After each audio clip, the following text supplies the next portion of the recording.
Hi nursing team. These are some things that we can do to prevent complications from the ventilator that are going to prolong a patient's time of being on the ventilator. So we're first going to raise the head of the bed 30 to 45 degrees. Then you're going to leave your subglottic suctioning on low intermittent suction.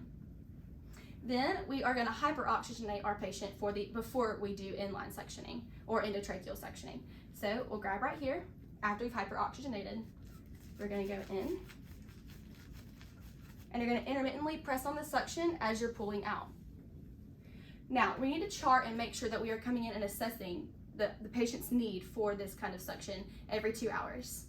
Then we can do what we should do every 2 hours routinely is you're going to take your oral care kit, you're going to hook this up to the suction on the wall, and you're going to clean pretty far down the tube and in the back of the patient's mouth, around the mucous membranes, on the tongue, just to prevent any kind of infection, any kind of pneumonia or things that could again prolong a patient's time of being on the ventilator. So we're going to routinely do this for patients on the ventilator every 2 hours.